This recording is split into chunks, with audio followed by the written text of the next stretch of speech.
morning. I'm Mai Rodriguez sitting in for Mikey Oreta, and you're watching Business 360, where we break down the numbers, connect the dots, and give you the developments and insights you need to navigate, adapt, and lead. Let's dive right in the headlines.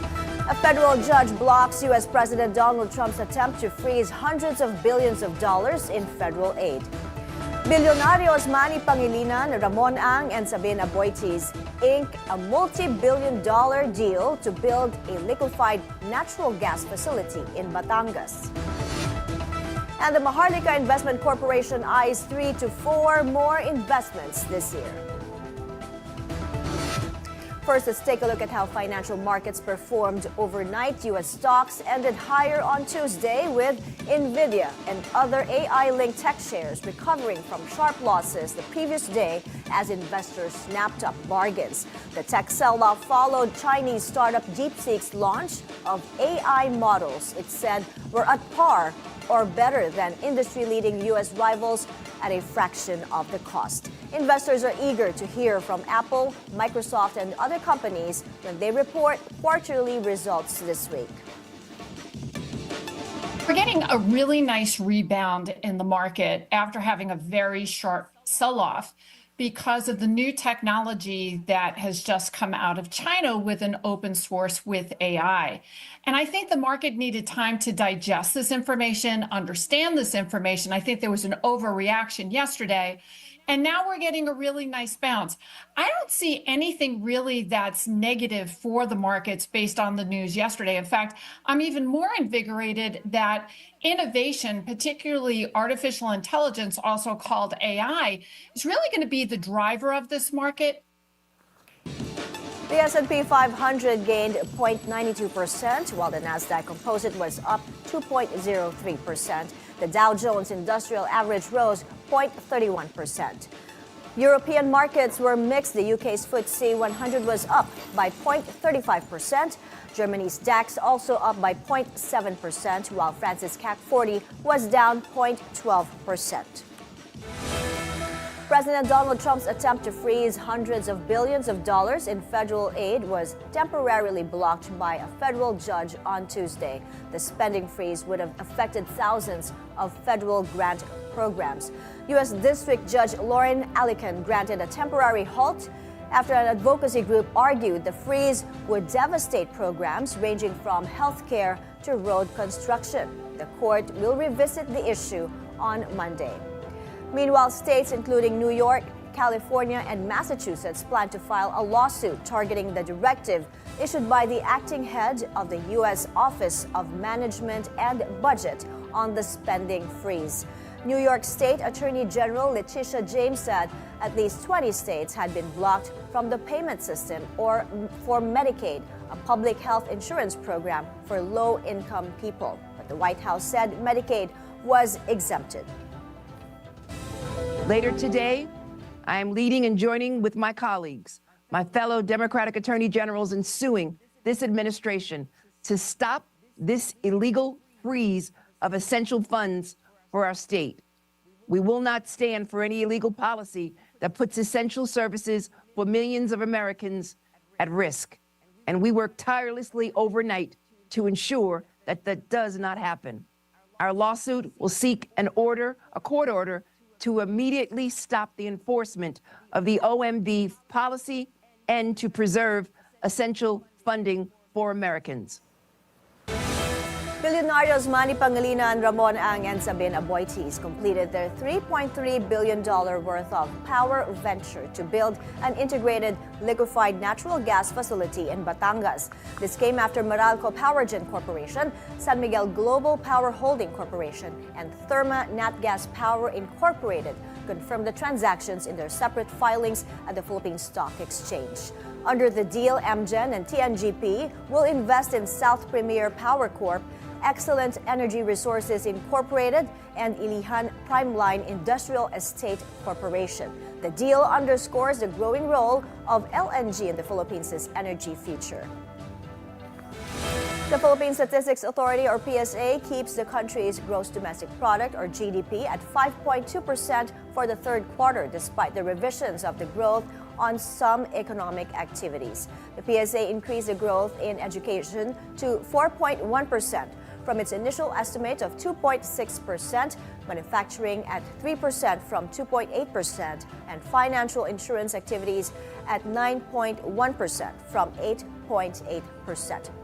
Mark Pascasio, Assistant National Statistician and Officer in Charge of the PSA, explains that the increases in the sector failed to accelerate the economic growth in the third quarter due to the downward revision in the trade industry to 1.12 trillion from 1.123 trillion pesos. In other news, the Maharlika Investment Corporation, or MIC, reportedly plans to buy the State Grid Corporation of China's stake in the National Grid Corporation of the Philippines if it becomes available. The statement comes after it invested in NGCP to bring down electricity prices. Pierre Pastor has that story. Synergy Grid and Development Philippines Incorporated accepted the government's binding offer through the Maharlika Investment Corporation, or MIC, for a 20% stake in the National Grid Corporation of the Philippines, or NGCP. This is the MIC's first and the flagship investment. Energy Secretary Rafael Lotilla says this is part of the government's medium-term plan.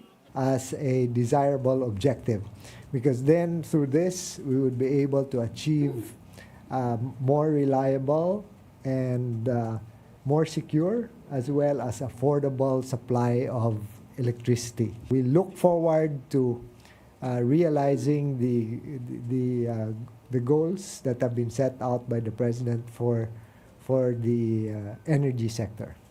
The NGCP investment is worth 19.7 billion pesos that will be funded by the Land Bank of the Philippines. The government is expected to earn 6.5% dividend yield, or 1.28 billion annually. Maharlika Investment Corporation President Rafael Consing Jr. said the government invested in energy first because power is integral in a nation's progress. Energy security sits at the top of our priorities. We believe, and a study in fact has been made by the DOE, which points to the conclusion that power precedes progress. And what you want to be able to do is to pursue that through our investment and by being able to support NGCP in rolling out po yung kanilang transmission grid infrastructure. To the question on how this project can lower electricity cost, the way NGCP can contribute to lower electricity is by ensuring that that rollout indeed happens. Because once you've got that transmission grid infrastructure being rolled out, then successfully, then you would have more power players that can in fact get onto the grid and provide supply to the grid. And obviously, just like any commodity, as you've got more supply coming in, that power, the price of power will at some point in time come down. The DOE cited the success of the Mindanao-Visayas Interconnection Project as an example of a completed power grid infrastructure that benefited the people. Ang epekto nito ay ang wholesale electricity spot market prices natin ay actually bumaba dahil natapos yung interconnection. Yung reduction ng spot prices in Luzon was 1 peso and 99 centavos, which is almost 2 pesos.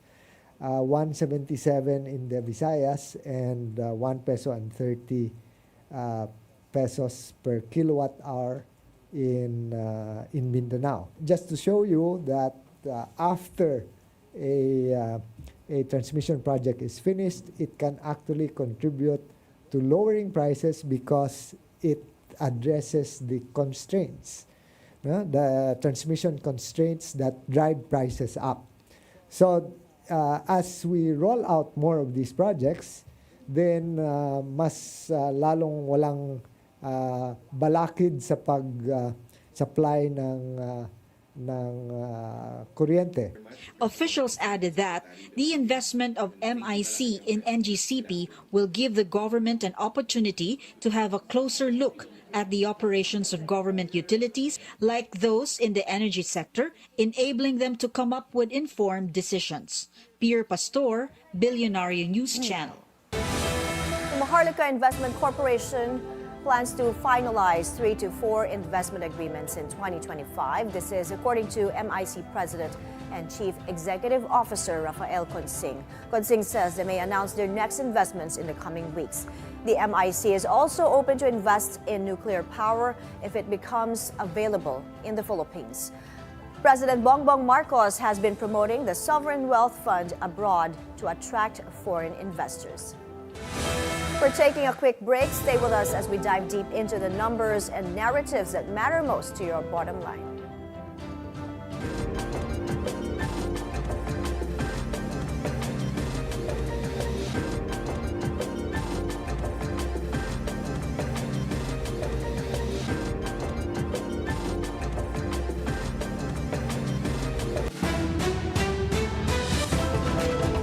The latest news, national issues, with regard to was very vocal about charter change. the political scene, the trust and approval ratings of President Bongbong Marcos and Vice President Sara Duterte decline, and conversations with prominent personalities. Brings back wonderful memories of past Christmases when I was a little boy in Iloilo. Be timely informed, be insightful of the news. All these firsthand at the forefront.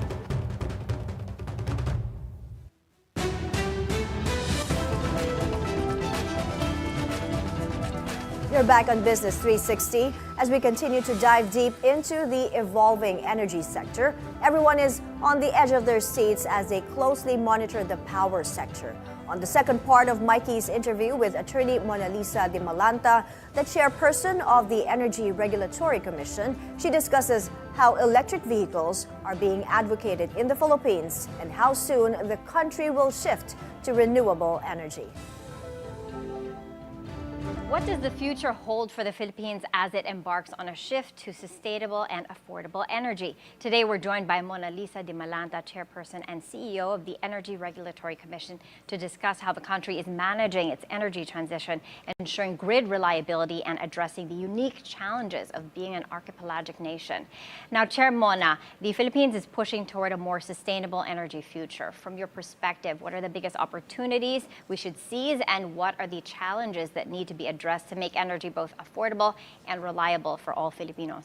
As the laws mandate, the Energy Regulatory Commission is the regulator, the DOE is the policymaker, and the DOE had set out a 35% renewable energy in our mix. That target is set to be realized by 2030, and by 2040, that should increase to around 50% renewables. And our role at the Energy Regulatory Commission is to support the DOE policy. So the DOE had come out with an energy auction as the road to realizing this 35%. And the ERC, we have been coming out with the rate caps for the auction so that, it is a free-for-all in the sense that there is competition to the capacity that will come in, but you cannot bid at any rate that you want. So there are parameters, there are caps that need to be observed, because as you had mentioned, affordability is also one of the challenges that we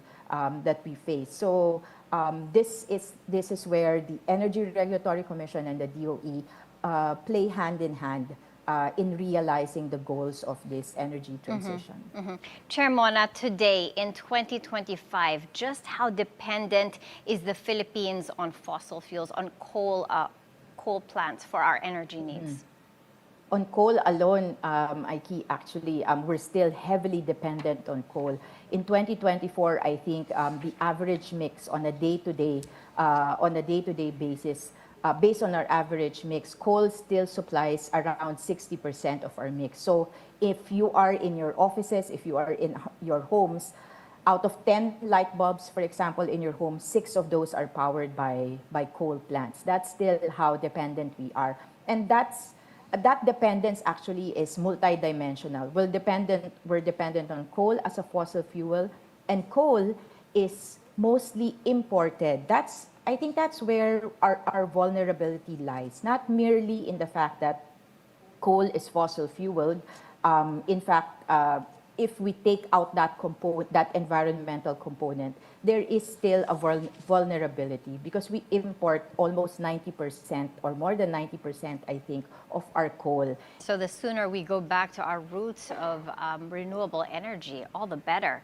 Okay, now Chair Mona, what do you think, in your opinion, is the most sustainable source of energy for the Philippines as we grow economically, as demand continues to grow, and also given the fact that we're an archipelagic nation? In the Philippines, we have around 600 power plants.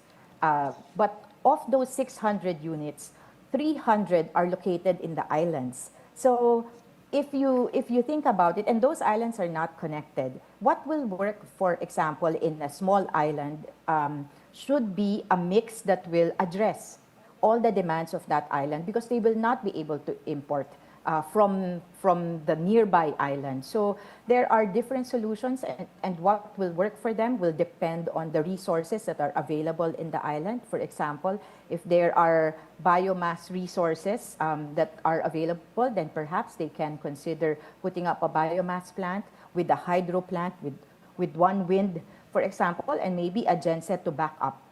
A diesel genset to back up. It's such a complicated mix. We're glad we have you at the helm of the ERC. Now, on to another topic. There's a lot of buzz surrounding electric vehicles as the future of transportation. But with the Philippines, again, still heavily reliant on fossil fuels, how do you see EVs fitting into our energy and transportation landscape? Do you think we're ready for widespread adoption? We need to recalibrate if we are achieving the objective. So it shouldn't be electrification for the sake of electrification, but really to meet the ultimate objective. So for EVs, for example, there are various challenges, not just because 60% of our system, as mentioned earlier, is still dependent on coal, which is still imported. So it's just displacing petroleum imported with another imported fuel, right? Second is the availability of, for example, because it will increase demand, then that means we need to make sure that that demand is met 24/7 by the power system. And then third, EVs are actually batteries in motion. So the introduction of batteries in our system also disrupt what we call the load profile for distribution utilities. That needs to be studied carefully. So, but I think that the DOE is on the right track on this one, where they are pushing for EVs, but in a very cautious, pragmatic manner. So I think we're doing well, being cautious and mindful about the adoption of EVs in our system. Yeah, that's very comforting words to hear from you, that we are on the right track. Now, time is super tight. Before I let you go, just a couple more questions. Fun, fast, light ones. What do you love about working in this industry? I feel your passion. I feel the depth of your knowledge. Where does it come from? I think if we have that appreciation of this sector and realize how we are all really dependent on how this sector evolves, if we are dreaming for a progressive country, then I think we will have I hope to infect everyone with the same passion, with the same drive to make a difference in this sector. Well, Chair Mona, we appreciate you and the work that you do at the ERC. Thank you for taking the helm of this very difficult and dynamic and integral sector. Also, I love how you said that energy is the food of our economy. And so with that, we'll leave it at that. And thank you so much for your time. Thank you. Thank you. Despite the rising number of teenage pregnancies, a lawmaker urges the government to suspend the teaching of the controversial Comprehensive Sexuality Education, or CSE, for further study. Agatha Gregorio has that story. It's up to the teacher now, correct? To be culturally sensitive. So training is very important in that, and clarity from policy is very important. Because if you are confused from the top, rest assured that the teacher will also be confused. If this is a source of confusion, then let's suspend it for now until we fix it.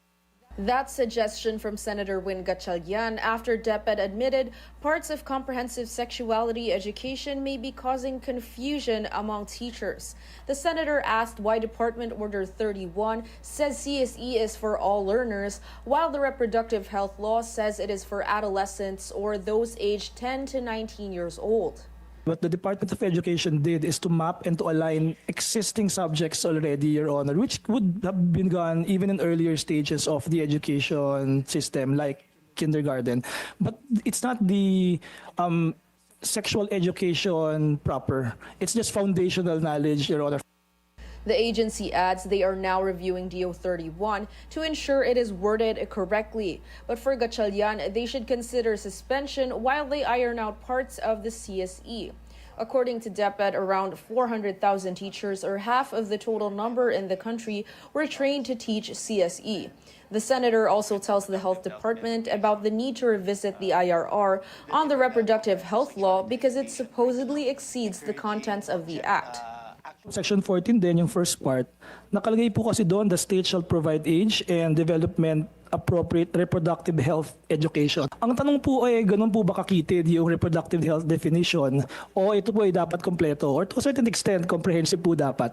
Yung reproductive health education po, i-define naman po yan sa definition of terms. Nung same batas o ano, yung reproductive health po is defined, refers to the state of complete physical, mental, and social well-being and not merely the absence of disease or infirmity. So sa RH2 po, ang kanyang titingnan ay isang kumpleto ho na pagtugon sa pangangailangan po ng mga learners ho natin. The DOH adds the number of adolescents giving birth continues to increase. From over 110,000 in 2021, it reached more than 130,000 in 2023. And nearly 50% of HIV/AIDS cases are 15 to 24-year-olds. Over at the House of Representatives, Congressman Benny Abantes said on Monday, DO 31 may have to be stopped because it is unconstitutional. Agatha Gregorio, Bilyonaryo News Channel. The Senate urges the National Telecommunication Commission, or NTC, to grant provisional authority to Starlink Internet Services Philippines. This comes after it passed the Senate Joint Resolution number 3 to ask the NTC to allow Bilyonaryo Elon Musk's firm to operate while waiting for its franchise to be approved by Congress. The move aims to address the Philippine digital divide, particularly in remote areas. Senator Grace Poe, who sponsored the resolution, stresses the need for reliable internet, as 65% of Filipinos are still unconnected despite the government's free public Wi-Fi program and National Fiber Backbone Project. An Airbus plane belonging to South Korean carrier Air Busan caught fire on Tuesday at the Gimhae International Airport. The plane was preparing for departure to Hong Kong. All 169 passengers and 7 crew members were evacuated, with one person sustaining a minor injury taken to a hospital. Authorities say the fire started inside the plane, but South Korean media reports it began at the plane's tail. It's been a month since the deadliest air disaster in South Korea, when a Jeju Air plane coming from Bangkok crashed on Muan Airport's runway. Only 2 of the 181 people on board survived. Moscow holds its own Chinese New Year celebrations on Tuesday with traditional lion and dragon dances. It also opened a Chinese-themed market at the center of the Russian capital. A Russian Foreign Ministry spokesperson and the Chinese ambassador to Russia attended the opening ceremony. Despite the small Chinese population in Moscow, the interest in China and Chinese culture is on the rise in Russia. President Bongbong Marcos sends his heartfelt greetings to the Filipino-Chinese community and the nation in celebration of the Chinese New Year. In his message posted on Facebook, the president highlights the virtues of wisdom, intuition, and transformation symbolized by the Year of the Snake. He also encourages everyone to embrace hope, renewal, and shared aspirations for a prosperous Bagong Pilipinas. Marcos is also optimistic The new year will inspire new beginnings and forge fruitful endeavors. And that's it for Business 360. I'm Mai Rodriguez. Keep it here on BNC, the Bilyonaryo News Channel.